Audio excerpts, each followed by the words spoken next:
Stranger Things was a Netflix original that kind of took everybody by storm. I had been getting so many messages, you have to see this, it's amazing. And I watched it, and yes, it's an incredible show. It has a lot of 80s flavor. And I looked into it a little bit more, and it was created by these guys called the Duffer Brothers. Who the hell are these guys? I've never heard of them before, but they just put out one of the best things of the year. And I looked and saw that last year in 2015, they put out a movie called Hidden that was a post-apocalyptic film. Holy crap, I have to see this. It's currently on video on demand. I don't think it was ever released into theaters, and it was not as good as Stranger Things. It's about this family. It's a husband, wife, and daughter, and they're staying in this underground bomb shelter after some sort of outbreak happened. And on the surface are these things called the breathers. And, if they see you, they'll come running full barrel at you. And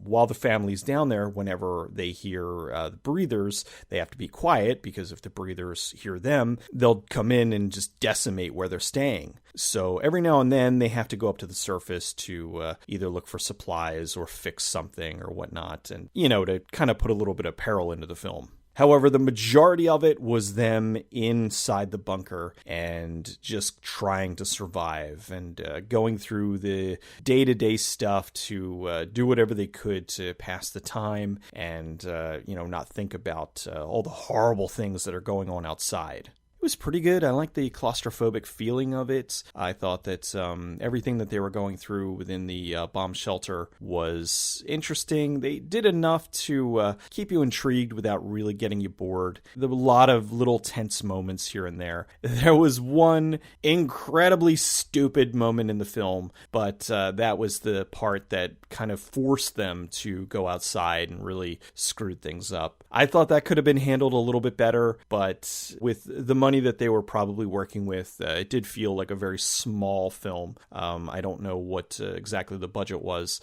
but it was very confined. So there was a part that was kind of heavy CG, and for a very pivotal moment in the film, it just kind of felt off. I did like the concept behind it, because once we find out a little bit more about what happened and what the outbreak was, that was really interesting, and what drove them underground. They kind of did some flashbacks and showed what happened, and I liked that very much. I thought that that was some of the stronger stuff in the film. However, and I'm not going to spoil the movie, I'm just going to say the ending was ridiculous. I didn't dislike it, but it felt really out of left field. It was unexpected, and I don't know. It kind of felt like they veered off into another movie for a minute. I wasn't totally sold on the last 10-15 minutes of the film. Hidden is worth a watch, but it's not anywhere near the gold that the Duffer Brothers were able to create with Stranger Things. I think that it showed promise and probably kind of factored into getting them the gig to do Stranger Things, but that's really more of where they hit their stride. So hopefully Hidden was a learning experience that helped to push them forward, because now that they put Stranger Things out, which I can't stop gushing about, I think that a lot of eyes are on them to continue to make something excellent, and hopefully they didn't peak with that, because I wish them the best, and I hope that they're able to make some more stuff. Not necessarily that they have to keep that 70s, 80s horror thriller vibe going, but that they're able to recapture the magic that they had there with some of their future projects.